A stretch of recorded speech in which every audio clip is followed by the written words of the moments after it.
Bismillahirrahmanirrahim. Assalamu alaikum dear viewers. Welcome to my channel. په نننۍ ویډیو کې به مونږ چې دی د ګرامر مختلف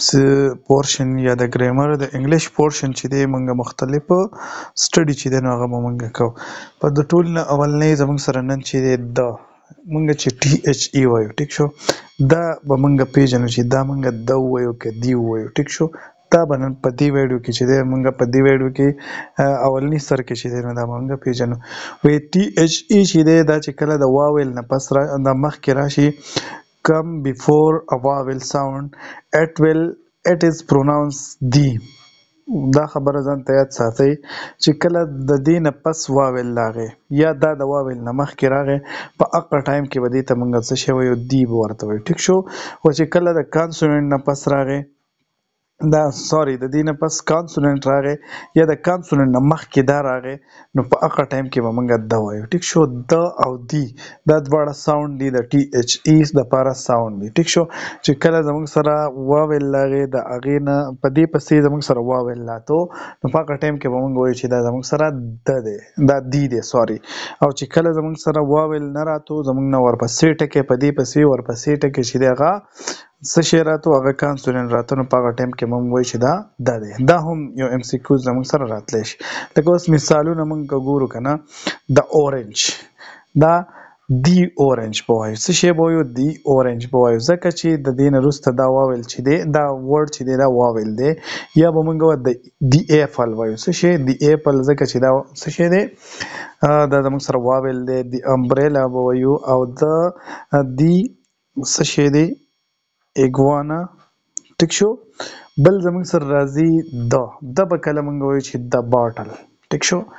باټل ځکه موږ وایو د باټل ځکه وایو چې دا بي چې دی دا زموږ سره کانسوننټ دی په دې د پسې چې دا کم لفظ دی دا دی پسې چې دا کم لفظ دی نو دا زموږ سره څه شی دی دا کانسوننټ دی ټیک شو. یا د میچ یا د پایل د هاوس ټیک شو. نو په دې ټایم کې موږ وایو چې دا ټي ایچ ای چې دی دا به موږ د وایو چې کله زموږ سره په دې پسې لفظ چې دی هغه کانسوننټ او په هغه ټایم کې به دا موږ دی وایو چې کله په دې پسې لفظ چې دی هغه زموږ سره شروع کېدو د څه شي نه د واویل نه ټیک شو. دا زموږ سره د او یا د دی ساوند شو ټیک شو. بل زموږ سره راځي ریفلیکشنل اینډینګ. ریفلیکشنل اینډینګ موږ څه ته وایو چې ایز ا لیټر دا به زموږ سره یا یو لیټر یا به ګروپ اف لیټر یا به یو حرف د انګلیش ای بی سی به او یا به ډیر شی ای بی سی ډیر شی لفظونه به ټیک شو. add to end of the world د یو world end ته به موږ چین دا سکو اډ کو او دا هغه ورډ چې دی هغه به زموږ سره څه شي چینج بشي ټیک شو. کله چې موږ یو لفظ یا سیوا لفظونه دغه د یو لفظ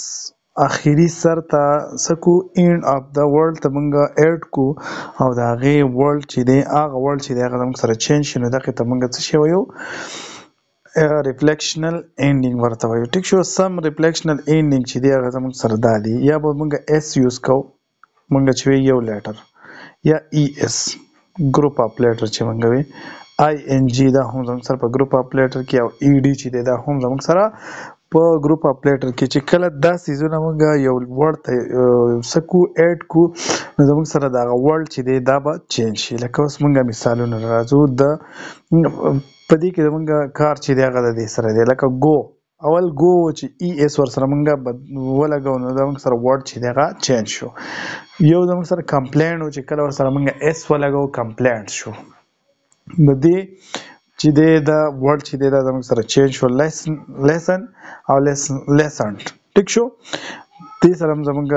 ورډ چې دا چینج شو او آی ان جی سره هم زموږ ورډ چینج شو او ای ډي سره هم زموږ ورډ چینج شو. نو په دې لفظونو کې زموږ سره ای ایس ایس ای ډي آی ان جی او ای ډي دا چې دی دا زموږ سره څه دي دې ته موږ ریفلیکشنل ورډز وایو. ریفلیکشنل ورډز ریفلیکشنل اینډینګز ورته وایي. ریفلیکشنل اینډینګ به اوس موږ وپېژندو چې کله موږ یو لیټر یا د یو نه سیوا لیټرز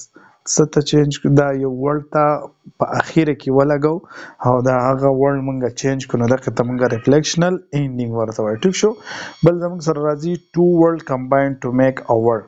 دوه words sorry دوه words به رايوځای شي او موږ له به یو word راکړي څه شي یو word به جوړی نو دغه ته موږ compound word وایو ټیک شو دوه words دوه لفظونه ټیک شو حرفونه نه لفظونه به رايوځای کیږي موږ له به یو word راکړي یو لفظ به راکړي نو هغې ته موږ څه شی وایو compound word ورته وایو each word has its own meaning به چینج کیږي نه بټ چې کله جاین شي کنه نو د هغې به یو سینګل مینینګ هسې چې یې جدا جدا د هغې به ځانه جدا مینینګ وي خو چې کله یو شو نو په هغه ټایم کې به د هغې بیا صحیح مینینګ چې دی هغه به صرف یو سینګل مینینګ به دوه مینینګ به نه لکه اوس زموږ سره بټر دی ټیک شو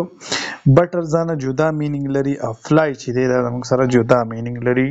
چې کله دا دواړه رايوځای شو نو بټرفلای جوړ کړو د دې بټرفلای هم جدا معنی شوه ټیک شو لکه نه دا یوه شوه او نه دا یوه شوه خو د دې څه شوه جدا معنی شوه نو دې ته دغې ته موږ کمپاوند ورډ وایو یا موږ وایو رین باران او بو چې دی دا دې سیز ته بو وایو ټیک شو نو چې کله دا د دې ځانه جدا معنی ده د دې جدا معنی ده خو چې کله دا دواړه زموږ سره رايوځای شو نو دې موږ له یو بل ټکی راکړو د هغې ځانه مختلفه معنی ده د دې دواړو نه مختلفه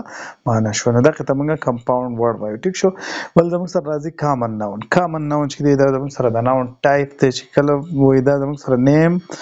او پیپل پلیس یا انیمل یا تھنګ چې کوم زموږ سره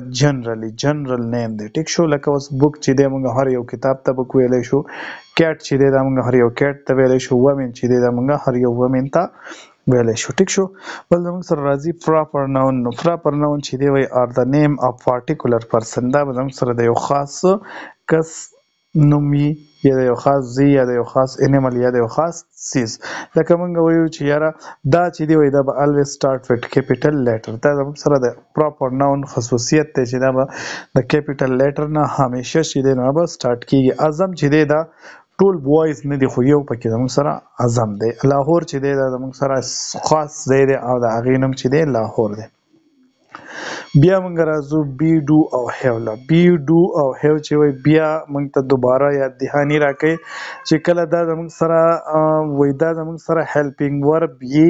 خو چې کله د مین ورب سره وین دی یوز ویت انادر ورب چې کله د مین ورب سره دا راځي نو په هغه ټایم کې به دا زموږ سره هیلپینګ ورب وي خو چې کله سره بل ورب نه راځي نو په هغه ټایم کې دی ته موږ مین ورب ورته وایو ټیک شو دی آر یوز الون چې کله یوازې استعمال شي په هغه ټایم کې دی ته موږ په دغه ټایم کې دی ته موږ مین ورب ورته وایو لکه اوس مثال موږ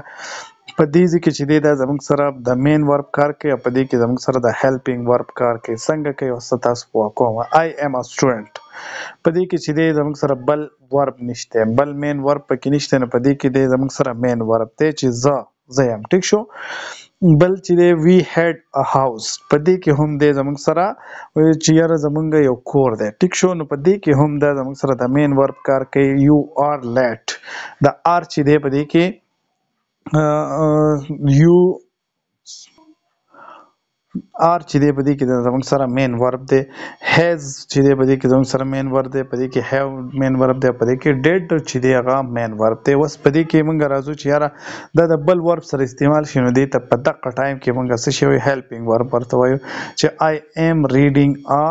سټوري یا وی هډ باټ ا هاوس ټیک شو دا هډ لفظ چې دی کنه په دې کې دا زموږ سره مین ورب دی خو په دې کې زموږ سره څه شی دی هیلپینګ ورب دی ځکه چې بل ورب سره راغلی دی که چېرې موږ ته یو کوېسچن راشي یو دا سینټینس یې موږ له راکړی چې یو آر ګوینګ ټو سکول په دې کې د آر چې دی دا زموږ سره مین ورب دی که هیلپینګ ورب دی نو موږ به ډایرکټ به موږ پیژنو چې دا زموږ سره څه شی دی دا زموږ سره هیلپینګ ورب دی ولې هیلپینګ ورب دی چې د دې سره بل زموږ سره مین ورب سره راغلی دی نو په دغه ټایم کې دی ته موږ وایو چې دا زموږ سره مین ورب دی او که چېرې دا خبره راشي چې هی هیز ټو سیبلنس نو په دې ټایم کې موږ ته وایي چې دا هیز چې دی دا زموږ سره هیلپینګ ورب دی یا مین ورب دی نو په دې ټایم کې به موږ وایو چې دا زموږ سره مین ورب دی ځکه دا زموږ سره مین ورب دی چې دلته کې زموږ سره بل ورب چې دی هغه نشته نو په دا به موږ دغسې پیژنو. ټیک شو. په دې ټایم کې چې موږ هیز راشي نو دا به د دې سره بل ورب راغلی په دې ټایم کې دې ته موږ هیلپینګ ورب په دې سنټنس کې او په دې کې هم. ټیک شو. بل زموږ سره راځي نریټیو پیراګراف. دې سره د ماته یو خبر را یاده شوه پرون موږ ډسکرپټیو پیراګراف موږ ویلو هغې خبره چې دغه زموږ نه لږه ګډوډه شوې وه نو تاسو به د هغې خبره چې د هغه به هغه به هم ریکال کو. ټیک شو. نریټیو پیراګراف په موږ هر هغه